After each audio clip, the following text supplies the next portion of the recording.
Write that down, Fumi Saito.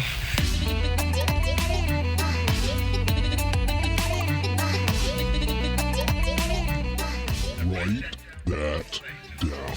Write that. With Fumi Saito and Justin Knipper. Write that down, Fumi Saito. Hi, patrons. Welcome back. I'm Justin Knipper, and this is Write That Down. And I'm here with Fumi Saito. Fumi, hello. Hello from Tokyo. Hello from Portland, Oregon. Did you have a long weekend? Oh, yeah. You're feeling tired earlier, right? A little bit tired. And also, we're still in Japan, we're still in a state of emergency. And they don't tell you what, but this state of emergency is a little bit different from last year's state of emergency. And half the people still go to work. And state of emergency, they should stop subways and trains, right? But they are running trains and subways, Like regular on schedule, like until 12 or 1? Reduced schedule. But, you lived in Tokyo and you lived in Japan, but you have to get on a train. You have to get on subway to go anywhere, right? You can't walk 2-3 hours. Right. But that's like when you spread, it's like how this COVID thing, spread so widely all over the world. The people move, right? So if you stay home, that's better. But it's been pretty weird month, that and you pretty much read that. Maybe you read the news that IOC, and JOC, that the Japan Olympic Committee still think they run Olympic this summer. That's crazy. I don't get it. I don't get it either. Yeah. I think because there's so much money involved. So I don't know. It's not about athletes. No it's not about peace and harmony and world peace and all these things. It's about like almost money, advertising agency and rights and TV rights and all those things. They think that they're gonna live stream all the events like on the internet. That they're selling the app. What? Right? That's just crazy thing, Then also there's a kind of like see, most people, the statistics shows that the 80% Japanese population don't think there's going to be an Olympic, But sometimes it's like you can't say fuck the Olympic, right? It's like, oh God, it's like everybody knows it's not right to have an Olympic, but they're still talking about it. So it's like, I'm not gonna say anything about it, right? Kind of like that.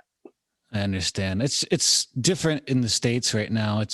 I think Japan and the States are just at different levels, so it's hard to even compare. So I'm curious. So wrestling shows are ending at around 8 p.m. right now. Is that right? Yeah. That's a kind of curfew for most live events. All the shows are like just about 2 hours long, And do you remember all these Japanese companies? They used to have like 8-9 matches a night. Sometimes, more. 7, 8, 9 matches or so, right? But now they are just giving like 5 or 6 matches, and they want people to get out of the building. Therefore, the whole staff of Korakuen Hall is going to do the cleaning up the whole place. That's intense. They do a good job, though. Yeah, and then also they came up with a new seating. Okay, imagine Korakuen Hall, the ring, around the ring and the guardrails, and they only give you one row in ringside. And the other places, like every third place, seats are available, and there's an X on it and you can't sit. So it's social distance seating. And you could only have up to like 500 people at Korakuen. So it's like 1/3, Well, it sounds like everybody at least has a lot of leg room. So that's good. Yeah.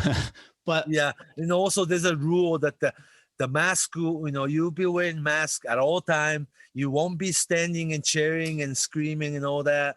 You won't be touching anybody, or you're not gonna walk up to the wrestler to touch him or anything, or no high-fiving, no shaking hands, nothing. And yeah, people follow the rule in Japan, I guess. I've seen a lot of air hugs recently. Tanahashi's Air leading the hugs, charge. yeah, right. Air hugs. Tanahashi's air hug. Yeah. So the language, yeah, it's like a body language has even changed, you know? And even Yeah. the no chanting, but clapping, like a rhythm. Clapping, yeah. But Japanese wrestling audience always clapped. So it was okay, you know? That's right. And Okay. also tonight, you know, today we're talking about Keiji Muto, his 58-year-old Keiji Muto's possibly his last reign as a major, you know, singles championship, which is known as, you know, Global Honor Crown Championship, GHC, you know, and it was a lot of people didn't think this pro wrestling known as Budokan card could, you know, happen, but they did it. They did it, and it was success, you know. Pro Wrestling Noah had this Nippon Budokan show for the first time in 11 years. Had to be success, you know. And yeah, I think they did well under the circumstance. And see, if you fill up Budokan, you can hold 16 to 18,000 people for wrestling, you know. But with this social distancing, you can only have 1/4 or so at the Budokan. And Budokan's, you know, policy is a little bit more strict. And yeah, but they ran the show and it was a success. And also, I think it was historical. I mean, from years from now, people will be talking about 2021, you know, in February, 58-year-old Keiji Muto joined Pro Wrestling Noah and won the title. That was his final reign. And a couple days after the title switch, I mean, he won the title, and there was a press conference. You know about this, right? That Keiji Muto officially signed 2-year exclusive contract with Pro Wrestling Noah. That's right. They Now he announced that belongs there. after the Noah win on Saturday. Yeah. So he'll be yeah. there for 2 years. Yeah, exclusive. So it's not just because at first I didn't know what to expect, and to be honest, I really didn't expect Muto to win after Shiozaki. Right. I mean, Shiozaki is kind of a new champion, so it was a shock. But it seems like he'll probably be a big part of Noah going forward, at least for the time being. And I think it's going to be very important for Go Shiozaki to beat Muto to get the title back. What? You have to get it back from him. Oh, he has to do. In the end, it has to be Shiozaki. You know what I'm it saying? seems like. I mean, you can't be other champion. I mean, you have to be Keiji Muto to become real champion, you know? And that will make him very special. And Kaito Kiyomiya came out to challenge Muto. Right, another after the golden match. boy. Right. So he seemed like more of a golden boy a year or two ago, but are they? What's going on with his? Because yeah, they're really kind of giving him the Big Roman push Reigns and treatment. Stop and yeah, big push, accelerate, idling, big push, stop, big. Yeah, yeah. going a tag team. He had a tag team match on the show. I didn't really expect him to come out come out after the match. He But doesn't have this long experience as a main event guy, you know. Shiozaki has been doing this a lot longer, you know. And I'm sure that the two years from now, that Shiozaki against Kiyomiya on top championship match will be your main event type thing. I agree. I feel like Keno might be in that picture too. Kengo, yeah. But he's a junior heavyweight though. But he had a nice match with Masakatsu Funaki, who's Beating lot taller. beating Funaki's big deal. Big Yeah. deal. In Yeah, Budokan. I think so too. It's kind of like beating Minoru Suzuki, right? Sure. It has to. Who else? I mean, or Sakuraba or something on your first. Yeah, shot, you know? right. So I thought that the show, what was very interesting about the show was how it felt like a re-debut, at least to me, because everything looked different, fresh look, new and old faces, but it definitely felt like, okay, this is not New Japan. It didn't feel like a New Japan at all. It felt more sporty, maybe. It felt and it felt like it was really catering to the Showa era, Heisei Yeah, era you're fans. talking about today's New Japan. No, Today's not New today's Japan. New Japan, but it was more like a major league Japanese company. It really So felt you had- Major League. Yeah, because you had a lot of legends, like Sakuraba, Kazuki Fujita, the Kendo Kashin, like all those believable former MMA guys. hmm Yeah.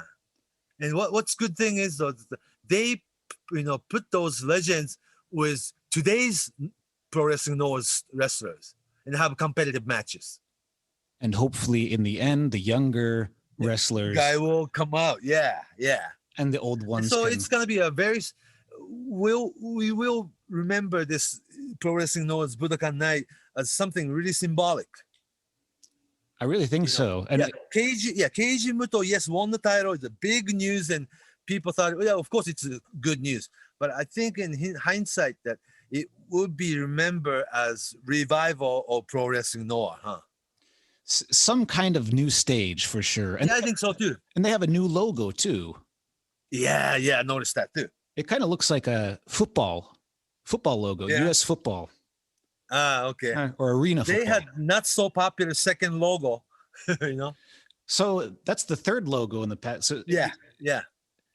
okay. Well, and But this is Shiozaki's still carrying emerald green Mitsuharu Misawa image color, which is good. do do many younger fans remember? Are they still?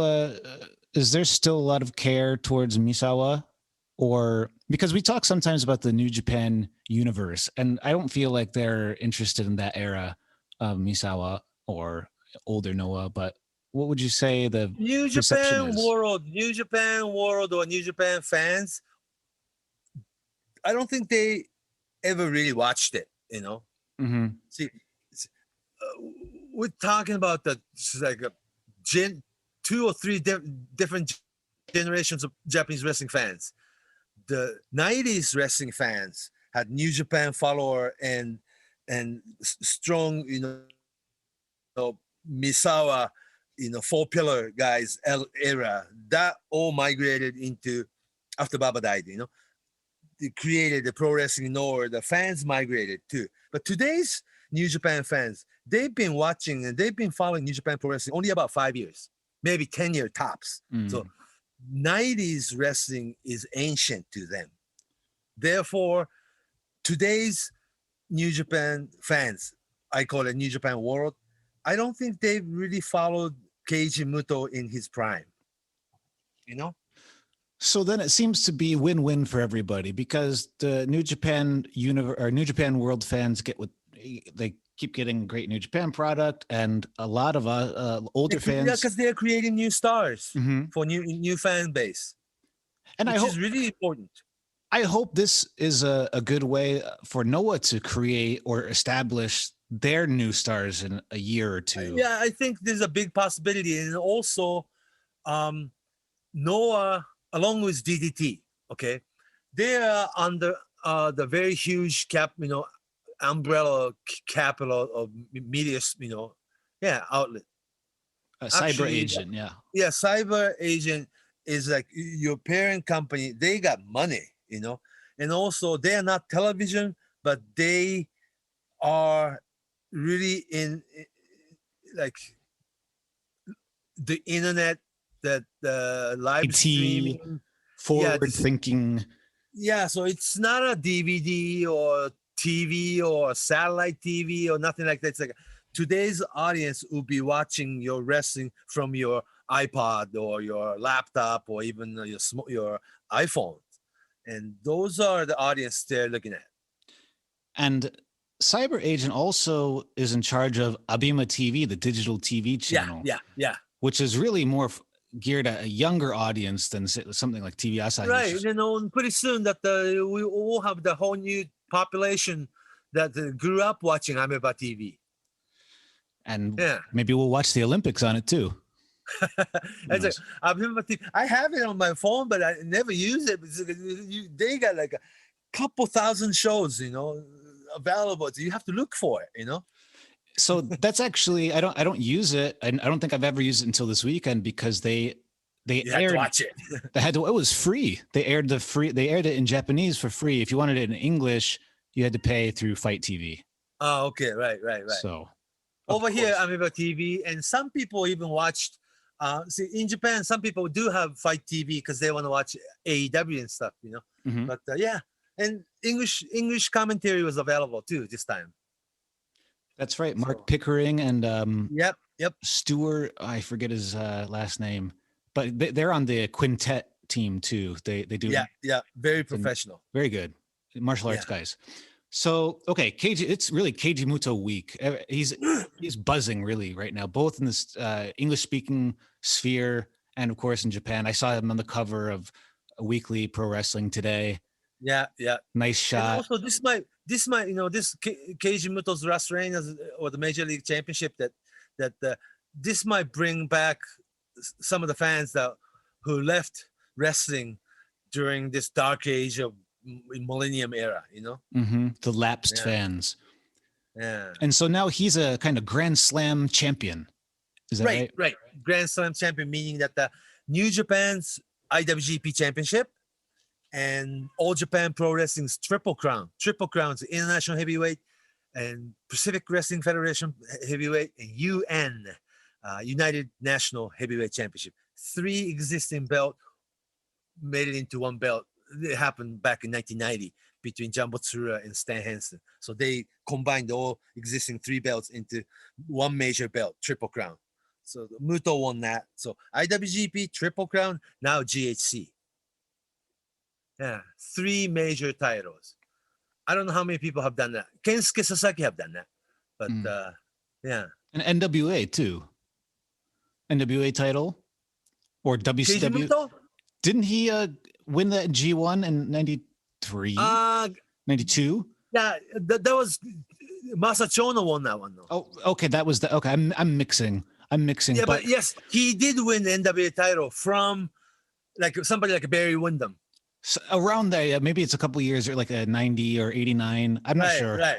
You know what? I must be the old-fashioned guy that those WCW version of NWA is hard to remember.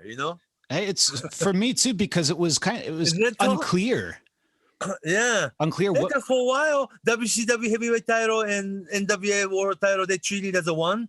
Then after a while, they split into 2 different titles. Then they kind of dropped it.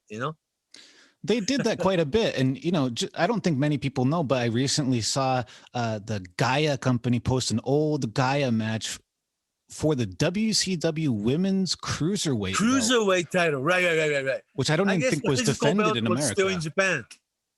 I don't think it was ever even talked about or shown on television or anything. I didn't know much about it at all. I think they recently. created the Women's Cruiserweight title for WCW Worldwide TV show. Oh, was there a If you plan? remember, Oh, yeah. WCW Worldwide. Nobody watched. Oh, I watched it all the time. Oh, did you? I watched that, and there was a show called Prime, WCW Prime. It was a half-hour show that would show on one of the sports networks. They would show it 5 days a week, like 30 minutes, just squash matches, but for the lower tier guys. CNN. That's a CNN center stage, right? Yep, exactly. Yeah.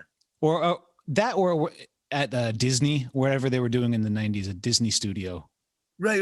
Yeah, I remember that one too. Yeah.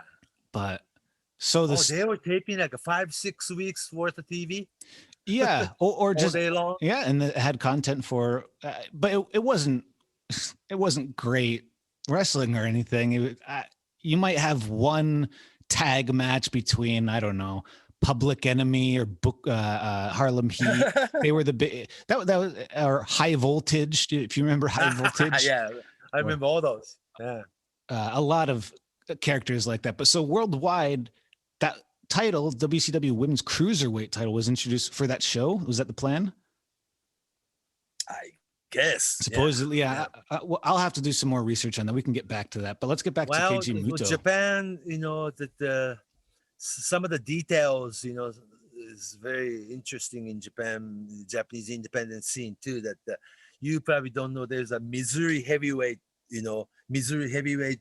championship in Japan. There's a Mid-Atlantic heavyweight title in Japan. There's a U.S. heavyweight championship. The design is like that the red leather with American map on it, like the Sheik or that certain design belt. Yeah, the one with it has the shape of the country on the belt. Yeah, right. All those belts are defended in Japan now. Seriously, in the independent scene. But nobody pays attention. But it's okay. We are talking about Keiji Muto's his legacy, and if we have like younger listeners, serious listeners out there, that by learning, that Muto's career and his legacy, that we'll have pretty good picture of that wrestling scene from mid 80s into 90s into 10, 20 and 2000, then now. Yeah, and he seemed to kind of change with each decade that passed too. He's like a Terry Funk or Chris Jericho who kind of changed. Pretty much, yeah. Terry Funk, Flair too. Flair, sure. Super long hair Flair to a short hair Flair to a WCW version Flair to WWE version of Flair. Keiji Muto is very similar. Yeah. Plus, he used different wrestling moves too. He'd introduce new ideas when he was older. We can get to that later, like when he was in All Japan, the Shining Wizard, and such. Actually, it's very important for a superstar to come up with a new finish about like every 10 years or so. Did you know that? I feel that like it makes sense, but I didn't know that it was a real thing. The perfect example is Chris Jericho's Judas. What's the Judas effect? Yeah. Now, when he does that, it's the end of the match. That's right, because they protect it. Yeah. So the finish is like that. Did you know that Antonio Inoki didn't use enzigiri until he was like 35? No. What did he use the flying knee drop before that? Octopus or Cobra Twist? Yeah. Yeah. Or German suplex for the special matches. For Karl Gotch, the first New Japan kind of ode to him. One against Fujinami, or one against Choshu, one against like ancient strong Kobayashi matches. Very important periodically, very important single matches. Inoki used German suplex as his finish. Yeah, of course, learned from Karl Gotch. Yeah. That's why they call it German suplex in Japan. And sometimes hear on Japanese commentary though, Russian suplex. Russian? Yeah. Yeah, they used to say that for Hase's Uranage kind of throw. It came from sambo wrestling. Mm-hmm. Yeah. Actually, I was in preparation for our show today. I was watching a specific match with Keiji Muto and Hase and Kensuke Sasaki and Masahiro Chono from 1990. It was a tag team, where I think Chono and Muto lost the tag team titles to Sasaki and Hase. Do you happen to remember? That was at the Budokan? Yeah. It was in Tokyo. Okay. Yeah, it was the Tokyo one. And it was a really, really hotly contested match. I was wondering if you had any memories of that, actually. Yeah, I do. But we'll get to that. Let's rewind. Right. Muto Chono against Hase and Kensuke, right? Mm-hmm. Mm-hmm. Oh, that was a really good one. Or that era is when all of those wrestlers were really peaking. Right. Muto was born 1962. Then he just turned, December of 1962. So he just turned 58. He's been wrestling, 37 years. Mm-hmm. Debut 1984. 1984 though. That's quite a long time, huh? It's older than me, just about. Yeah.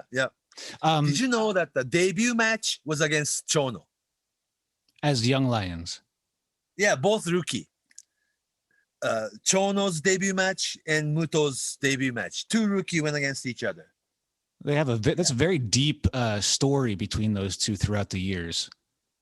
Yeah, actually, add Hashimoto too. 3 of them. Mm-hmm. 3 Musketeers. Who else was a part of that class? Though we had the 3 Musketeers and Masakatsu Funaki too. Yeah, and Akira Nogami. So it's a pretty unique 5 set. of them. Mm-hmm. Oh God, that class was big.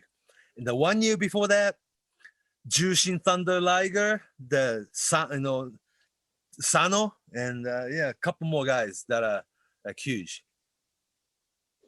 So Yeah. before he debuted as a wrestler, he was kind of a judo ace. Yeah, the third place in national, and also he right after the high school he went to judo chiropractic college. They got the license. Wow. So he's Yeah. kind of a medicine man, you could say.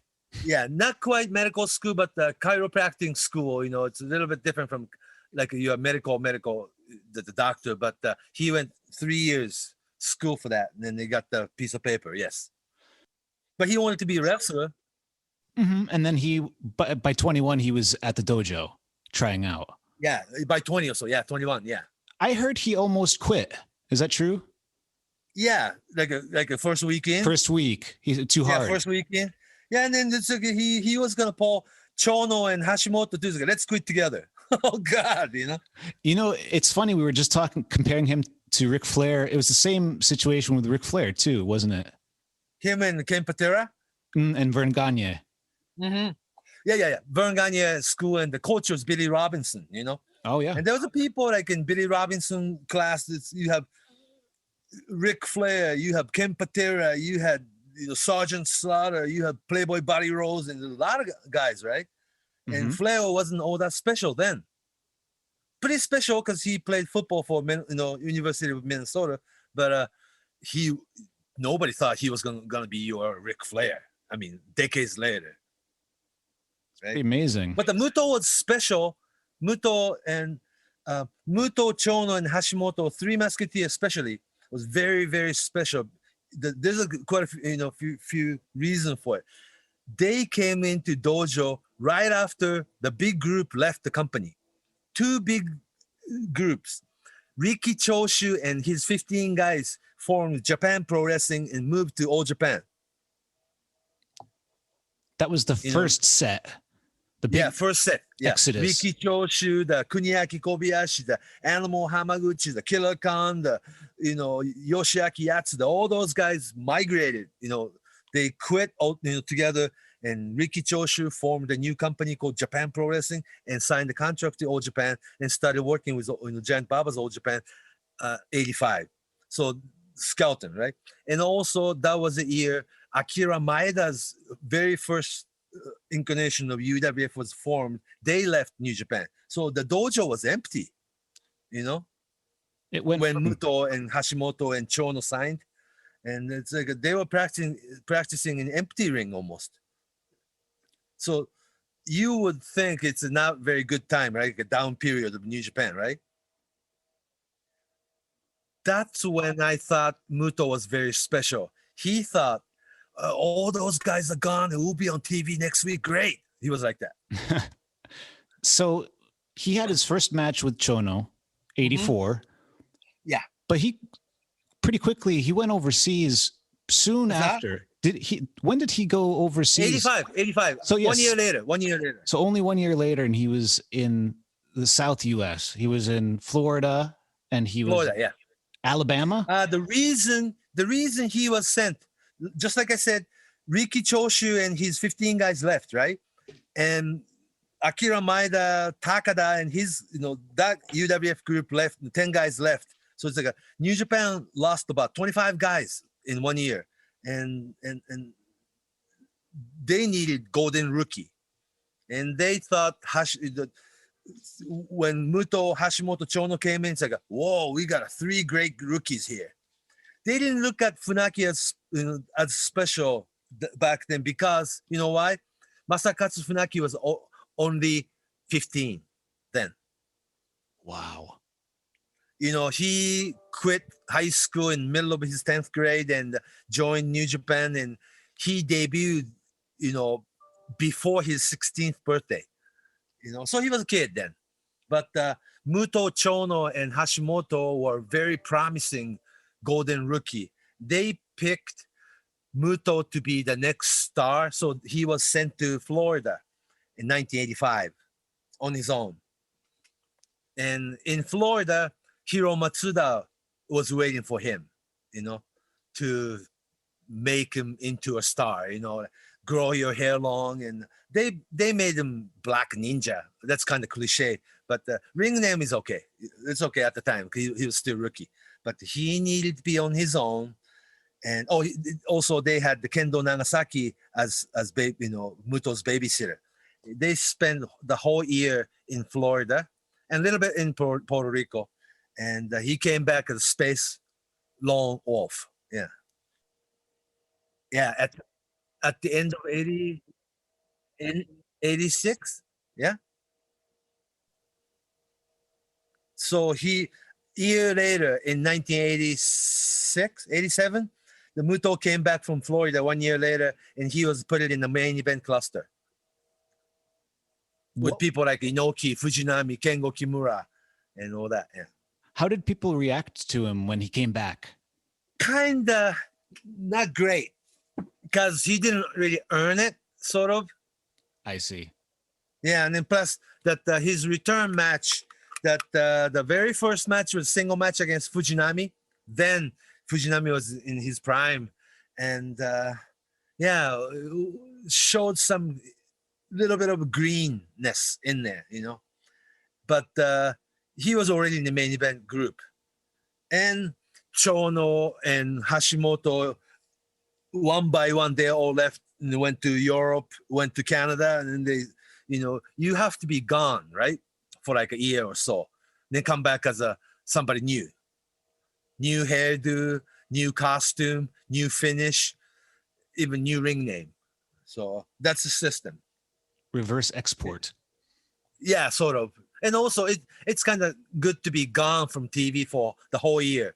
Then when you come back, people anticipate this guy must be really good now.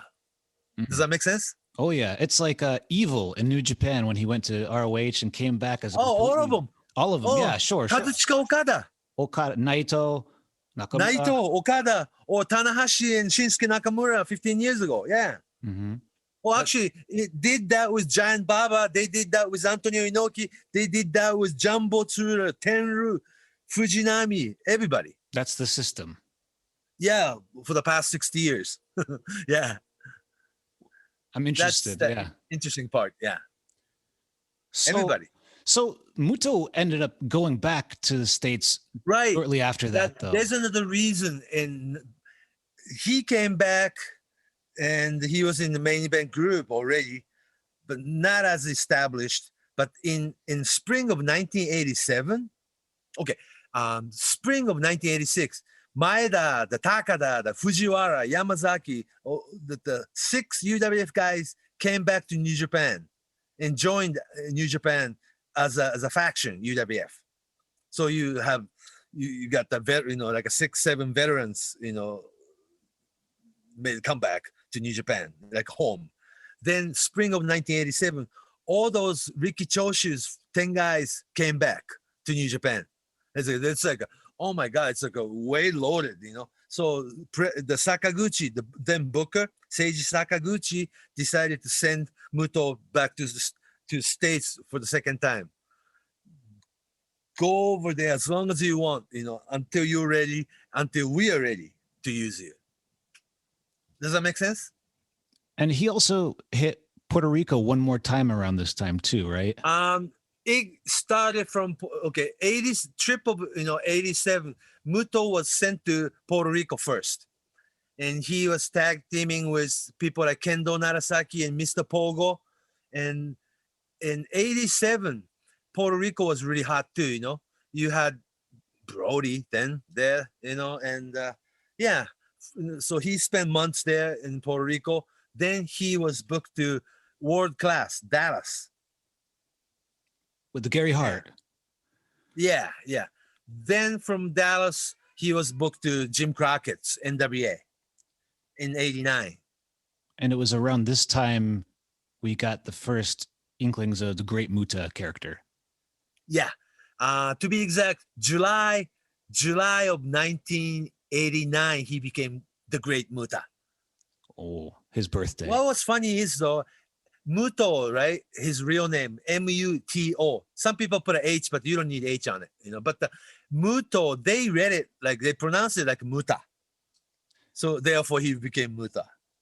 Easier for fans to say in America. I guess, yeah. I The think great that Muta, was the yeah. idea. And also, he was introduced as son of the great Kabuki. Who had been working in Texas for a while at that point. Oh, North Carolina, Florida, Georgia, all over the place. And Yeah. at that point, he was established in world class at Fritz von Erich's company. And, Of course. And they... Kabuki wasn't even there, though, already. I mean, he was back in Japan with All Japan. Oh, they just sold it like that on the television. That's... Yeah. And also, same manager, Gary Hart. Gary Hart, did he have a big part in creating that character? It? I think so. Or how much of it was Keiji Muto himself? Well, what he did in the ring is all Muto, but the green mist, like a mist blowing thing, or your kabuki hat, the whole costume, like a very cliche, stereotypical Oriental look. It all came from American side. Yeah. I mean, it's really funny that not anymore. It's not like that anymore. But like in 70s and 80s, even way into 90s, when the Japanese wrestler work for American company, they expect you to be so Japanese, huh? Stereotypes, yeah. Very much so, yeah. All of them, That's why they have this funny knee tights, like Masa Saito's trademark, like a Japan on it, on the side, the knee tights, salt throwing, very sneaky, yeah. Other things, yeah. Kind of out of date by the 80s. It was kind of always out of date. But they had the Nazi character all the way into 70s. And then you had the, character Russians for the Cold War era into a superpower era. You always had the Russian wrestlers. You always had the Arabs, the sheiks, the Iron Sheik, and yeah. So those stereotypes always worked in wrestling. And Great Muta was last one. He was kind of the last one, but he was also the first kind of wrestler who came over and had his own identity and seemed to be very, very popular with the U.S. crowd at the time, especially in NWA, WCW. He was right. Oh, yeah. Won over fans because of what he did in the ring. So flashy. It was very new and fresh and cool for people at the time. There was nobody like him at the time to compare him to either. So with him and Sting, WCW, NWA had a very fresh look, colorful. Okay, so Great Muta is in NWA, WCW. He does go back to New Japan in 89, 90, yeah. As Keiji Muto. Upon his return, he was already a big, huge star because all the Starcade thing, the biggest run was 1989 December Starcade, round robin small tournament. Ric Flair, Sting, Lex Luger, and Great Muta, 4 guys wrestling each other. I mean, one another, right, in one night. And that was huge news that during the same year's summer, Great Muta challenging Ric Flair for NWA title over and over and over. It was on all the news, the sports, Tokyo Sports, that the other, newsstand, sports paper, tabloid in Japan that was printed. We did a lot of features in our wrestling magazine. What's Muto doing in America, and his hair's growing, and he's on top, top NWA, WCW, and obviously he's a main eventing, single match against Sting, single match against Ric Flair, single match against people like Lex Luger and all that. They just, wow, Keiji Muto, I should say. Muto became such huge star in America, and people were waiting for him to come back. He must have really found something in the character, because from that character, you could see every body movement had kind of evolved from when he had gone through the Great Muta phase. This was by 1990, he had hit his full maturity, I think, as a wrestler. And him, Kono, and Hashimoto, especially the 3 Musketeers, 1990 when he returned. I mean, that was if you're going to go and watch any of the matches, that's the prime time to watch. And also people were ready to have them as your main guys. Inoki, left the company to be the politician, and Riki Choshu and Fujinami is still there, but they're like a senior guys in mid-40s, and people needed fresh main event young superstars. Then there's gonna be then you had the G1 Climax, era starts. That will establish you as some real believable, legitimate superstar. See, single round robin tournament in Japan has always been important because single match is important, right? So in 1991, the singles tournament, we had G1 for the first time. Right. But it was like it was Chono's night, instead of Muto's, Mr. They G1 established himself. Chono as the new star, yeah. But around that time, he didn't seem to lose any steam. You could hear people were pretty very wild special. for him. Yeah, and then during the very first year G1 Climax, Keiji Muto pinned Fujinami 1-2-3 in the middle of the ring at the Sumo Palace, which established you as right now he's above Fujinami even, kind of thing. And by that time, he started using the Dragon Screw leg whip around that time too. Is that right? It was from Takada match on. I got it. So we have 3 more years to go. We'll get to that in a second. Yeah, because did we talk about the people's finish? Introducing new finish is a very important thing. Oh no, we did. We were talking about that before. So let's talk about that. This is a big part of Muto's career too. Yeah. When he debuted in October of 1984, debut match against Masa Chono, he was already using moonsault as a finish, debuting rookie. Very first match he beat Chono. I mean, debut match though, he used moonsault to beat Masa Chono 1-2-3. I mean, he was already using his original move as a finish. That tells you how special he was, And then you talked about the dragon screw, leg sweep into figure 4 leg lock thing. Mm-hmm. He created that for the match against Nobuhiko Takada, New Japan against UWFI Tokyo Dome match. The first one. Back then, was that a 94 or 95? October 95. Okay. It was established superstar IWGP champion, Keiji Muto against UWFI's superstar Takada. It was a promotion against promotion that UWF International was going to change wrestling, right? The whole UWF concept was to change your professional wrestling into legitimate contest. Well, it didn't, but the whole theme was, remember? It was the seed. Tokyo Dome, yes, the whole theme was. At the Tokyo Dome, most people thought Takada was going to beat Muto. That was interesting. Why was that?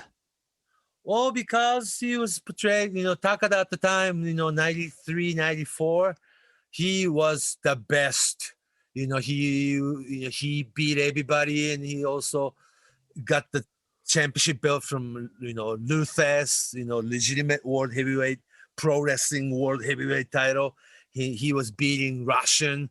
Takada was beating then Super Vader, who they signed away from New Japan and brought in, and or Gary Albright. Takada knocking out former sumo wrestling Yokozuna champion Kitao, knocked him out at the Budokan. And those were his peak years, And but what people didn't realize was that the only reason that the Tokyo Dome show New Japan against UWFI happened was that UWF was losing business, Mm-hmm. Yeah.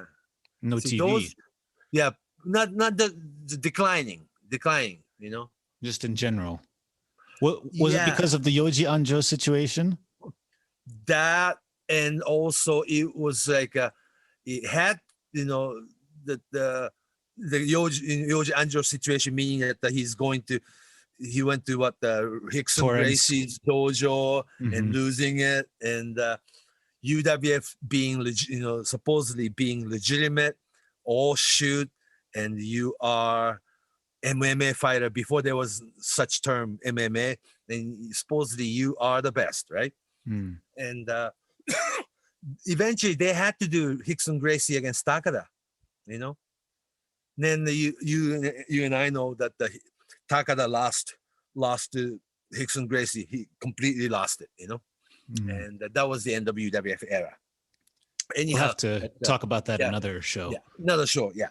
But if you lived in 1995, you lived in Tokyo, that you would think it's definitely Takada who's going to go on top.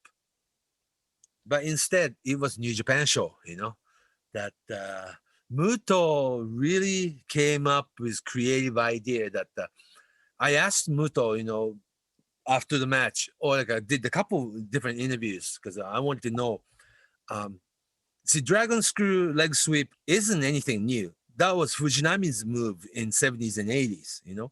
Mhm. And figure four leg lock is one of the oldest moves in wrestling, you know, not just Buddy Rogers or the Dick Byer Destroyer, but I mean, it's a really, really old move, isn't it? Ric Flair, Nick Bockwinkel, you know? Buddy Rogers, Yeah. Greg yeah. So, Valentine.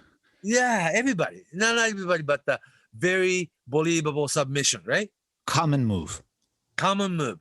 But it looks like the end of the night, Mhm. Mhm. you know? Yeah. Or when you think about the Ric Flair, the entire match, 30-minute match, revolves around how you gotta go into the figure four. You know, you'll be working on your body parts, legs, knee drops, kicking the legs, you know, and then all kinds of moves. Then you eventually go into your figure four, you know. Mhm. And Muto came up with the idea that Takada will be kicking, right? Mhm. So it's like, I'm going to catch Takada's and hold it and make it into a leg sweep and do that a few times and see how people pops. And it was like he was saying that Muto was saying that he was being a chef. There's a like a food, you know, that hasn't cooked, you know, I'm going to use this and cut it. I'm going to use this, cut it and fry it. And then make good, good tasting meal. That the leg sweep, certain things, leg sweep, certain things, leg sweep, then into figure four. And it worked like to perfection. Then Muto smiled. It's like, look what I just did. And it was believable, you know? And Takada came out like sore loser, you know? Really did that time. And people didn't realize he was much taller than Takada too. It's like they look, you know, they face each other in the middle of the ring, right? He's quite a big guy, Keiji Muto. Yeah, real big guy. Yeah, but when you are just watching UWFI tapes, Takada comes off like really tall. Mm. Your main guy, the single match guy who comes out at the end of the night, main event guy, and who's also a champion, and he acts like champion, and walks like champion, and he carries himself like champion, and he looks like a big guy. But when you face each other in the middle of the ring, Takada and Muto was clearly like a 2-3 inches taller, you know? Yeah. Oh my gosh. He maybe has like a Tom Cruise aura. Yeah. Takada. Yeah. Don't you think so? Because Tom Cruise is he's short. He's a Right. short dude. But people don't know how short Tom Cruise really is, huh? No, because I mean, we know him for his movies and he's so big and over the top. Or we just, in our mind, he's big. He's a big guy. Because of what he's done and how he's been presented. I think Takada has a Sly Stallone too. Sylvester Stallone. Mhm. He's not tall at all, you know.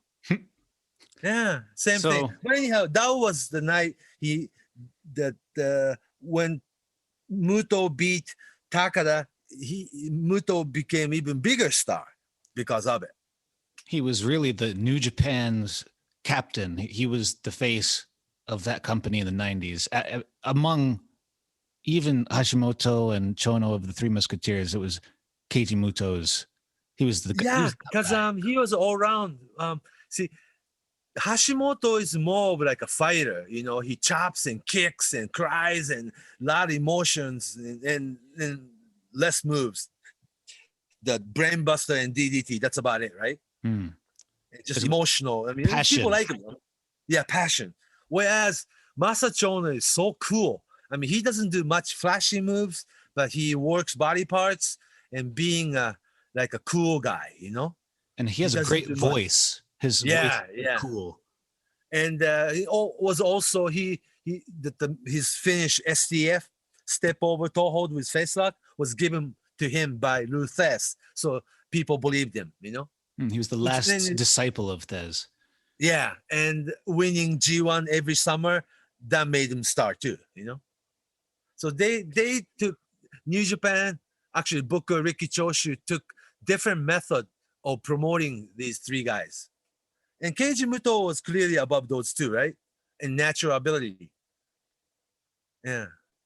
But we skipped 90, we kind of skipped 91, 92, and 93 though. Yeah, we can come back to that. Do you want- Yeah. It was like, yeah. Keiji Muto has always been. But he had bad knee from the day one though. from the moonsaults, yeah? From judo, I believe. Oh, so he was coming into the business with some not 100%. The knees were Right, because he already had bad knee when he was in Florida in 86. That's why he walked. Do you see how he walks? he walks a very distinct way, kind of lopsided. Yeah, because his knee can always give, you know? But Yeah. that kind of informs how he wrestles, because if you really watch him these days, he's great at not doing anything, but getting lots of story and action out of just kind of doing a slow somersault roll and walking around his opponent. He's really clever. And he created a short drop kick, basement drop kick. Yeah, I asked him too. It's like that. He said he couldn't jump that high anymore, so therefore your drop kick will be people's knees, you know? It works for him, But and it it works made for it look everybody. like he means to do it, you know? He can still do it though, but like he's not gonna waste any of his energy or muscle tissue or anything like that. He's so scientific that when he does it right timing and the most effective way and all that things. He's like an all-around great worker that he's been working around his bad knees all these years. Yeah. Always changing around it too. Right. So you had the moonsault era, and the leg sweep, dragon screw into figure four, leg lock era. Then he went to America and came back, and he created another Finnish Shining Wizard. Oh, that's skipping ahead a little bit. We'll do that in our next episode. That's 2001, January 28th, 2001. I remember, with Taokea match. Yeah. But we'll get back to this. So around 91, 92, 93 was also a really hot time for Muta / Muto. And New Japan in general, yeah. New Japan, absolutely. We were just talking about Hulk Hogan last week. There was the big 93 Hogan and Great Muta match. That says a lot about... Yeah, New Japan. See, when New Japan and Masa Saito, Riki Choshu booked Hulk Hogan back to Japan, the first time in 7 years or so, who would you have him wrestle? Of course. Hulk Hogan has to have single match, right? Mm-hmm. It has to be in like a baseball stadium type of big show. And who would you have? Riki Choshu, Hulk Hogan wouldn't do it. Masa Saito, Hulk Hogan wouldn't do it. And then who can you have? And they were like from the day one. So when we have Hulk Hogan, we'll have Muto have single match. And what was interesting, I'm not sure if I can say this, but the first thing Hulk Hogan asked New Japan office, Masa Saito, to be exact, was that send me the video of Keiji Muto. I'll study it. Oh, wow. A couple of VHS tapes of Keiji Muto's single match. Mm-hmm. Not the clips, but I have to watch the whole thing. And Hulk Hogan studied Keiji Muto's single match at home, then came over. So that's how serious Hulk Hogan is about his work in Japan. That says a lot. He went in always completely prepared, especially at that match too with Muta. He breaks into a cross arm breaker at the beginning of the match. You could hear the crowd go, "Wow!" Didn't expect any of lock that. up, the side headlock into hammerlock into takedown into another, arm. He wrestled, right? Yeah, who is this guy? Yeah. But Hulk Hogan works like that in Japan. it's knowing that part of his career, that dimension of his career, it really makes you think about him a little bit differently. You have to factor all that in. Yeah, right. So it's Hulk Hogan isn't just you want the 3-punch to a big boot to a leg drop. That's all he does. That's what he does in WWE. But even in AWA, we skip AWA, seem to skip AWA a lot. But the 82 and 83, Hulk Hogan spent half the year in Japan, half the year in AWA. In AWA, he was wrestling more. He had a single match against people like Nick Bockwinkel, like 30-minute single match, wrestling match, which was quite different from what he would be doing with WWE years later. Yeah. He had talent. And AWA was also Hulk Hogan's very first babyface run in America. So he rehearsed all that before WWE.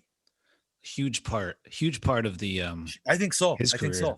And if you haven't listened to our episode on Hulk Hogan, that's the one from before. You can listen to that on the Patreon. What people don't remember is that in 83 in AWA, Hulk Hogan was already saying, "Hulk, the 24-inch python, and what you gonna do?" And I didn't realize, and let me tell you something, Mean Gene. And Mean Gene Oakland, then AWA announcer, standing right next to him.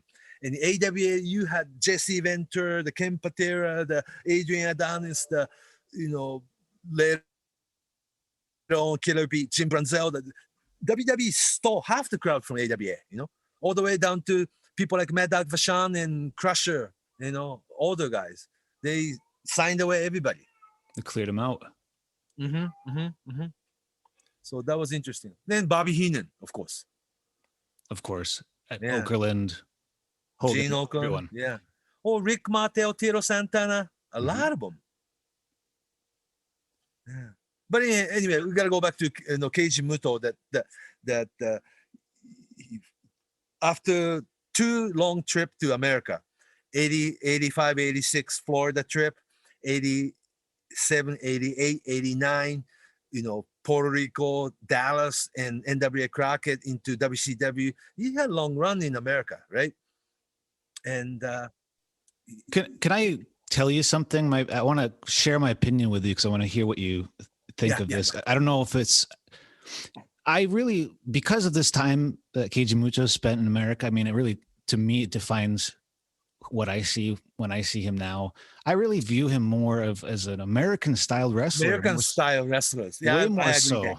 More so than, for example, Shinya Hashimoto is a really Japanese wrestler, I think. Oh, God, with karate chops? Of course. Or Tenryu is a really Japanese wrestler. Oh, the backhand Tenryu chops? Oh, my gosh. He's a former sumo, too. So there's a lot of, it's a different spirit, but with Muto, it's different. It signifies... And also, I completely agree with that because, see, Hashimoto's good matches are always against another Japanese guy. Keiji Muto can work against Japanese and also work against Americans and have equally good matches. Yeah, very different matches. Yeah, doesn't pick opponent. He will always be good worker, Yeah. Matches with Vader or Bam Bam Bigelow, big monsters around that time. Or like people like Scott Norton. What can you do with it? It really brings the best out of Sting or just even Lex Luger. Yeah, or against Japanese, like, Muto against Chono, Muto against Hashimoto, Muto against Kensuke Sasaki, Muto against Hiroshi Hase, Muto against Chono, Muto against Fujinami. At the end, Muto against Antonio Inoki at the Fukuoka Dome, He can improv with anybody, it seems like. I think so. In 1997, can you imagine carrying Inoki into a decent match? You mentioned Hase, and around 92, 93, there was a match where it was a really bloody match those two had. And it was one of those matches. Great Muta against. Great Muta and Hiroshi Hase. And Yeah, actually, he's even genius as Keiji Muto was. He struggled a little bit upon his return because he didn't want to do Great Muta gimmick in Japan. Mm-hmm. He wanted to have just regular short trunks, tights, and regular wrestling boots and wrestle as Keiji Muto. But Great Muta part was so popular, and also it was a big push from the office that the merchandise was like, they were selling Great Muta gimmick so much that he had to do two different characters. One night he was Keiji Muto with orange, tights. The other night he has to be a Great Muta. It's kind of crazy, but he was playing two different characters. He probably should have been paid double. Well, he was the top pay because he was exceptionally well paid because of the merchandising sales. So was the Great Muta character, was that viewed as a heel character or as a kind of neutral? Or more of a fantasy character? Just like Undertaker. Or Alter Ego. Oh, okay, like Finn Balor with his demon. Yeah. So he has to have a reason to become that, Mm-hmm. Yeah. And that's why Great Muta had to be a little bit different, that you have to use your foreign object or something, or you have to break rules, or you have to make people bloody, or you have to, I don't know, you gotta use your beer bottle or a crowbar. Classic heel technique. Oh God, yeah. Or that's maybe the main difference. That's maybe the main difference between put your Muta. foreign object into your ring boots and give people a diving knee drop or something like that, So Muto struggled a little bit to make sure that two different characters are two different style of wrestling, and even Muta struggled a little bit. Yeah. Actually, Keiji Muto, plain simple Keiji Muto, always had better match than the character Great Muta, though. No cheating. Whereas in America, only Great Muta exists. See, Keiji Muto doesn't exist in America. Yeah. He never has regular trunks or white wrestling boots or, short hair or anything like that. So in America, he's always gonna be Great Muta. I think so. Yeah. But now it's different. Yeah. That people are watching with no time lag, that you can watch, current, Keiji Muto on the internet, that there's no delay. So you can watch what he is now. I mean, today. Yeah. Same Keiji Muto now. Mm. And he's, to be honest, he's been pretty semi-regular on TV in America and in UK for right now more like 20 years. WrestleCon every year. WrestleCon, or showing up in TNA Impact. Right, that too. Yeah. WCW every now and then. There's always that he's that mysterious character that you talk to your friends about. You go, oh, do you remember that guy who blew the green mist and did the handspring elbow? What was that? He's very much that character, that standout. Right. And what's interesting is, though, in America, as a Great Muta, he works like Keiji Muto. It's simple, but it's also kind of a trip to think about it. There's a lot going on. Yeah, because you're putting a face paint on it and just do different things and trying to be a different character, but actually it's the same person doing the same thing. In around 95 or 96, I think it was, I remember that went to the next level in my eyes when Great Muta had this wild match with Jushin Thunder Liger's alter ego. Right. In the where was that? Was that in Budokan? I don't know. It was very dark, I remember. And it was very dramatic. This was you could almost say this was one of the first cinematic matches that, we see more and more of those now. But at this time, you could view it like that. It's theatrical. Was Liger unmasked then? He was unmasked and he had a lot of face paint on his face. Underneath, right.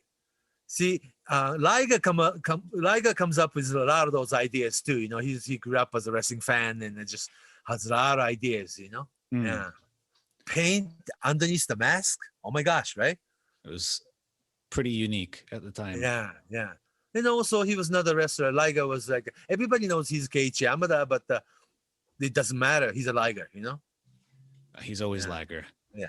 So even Keiji Muto struggled a little bit when he had to do the two different character domestically. Yeah. So how about here? Let's take a break and we'll come back with part 2 next time. Yes, sir. Yeah. And that'll be around, we're going to start around 95, 96. We'll start with talking about the Yeah, because there's Takada. going to be a NWO Japan era.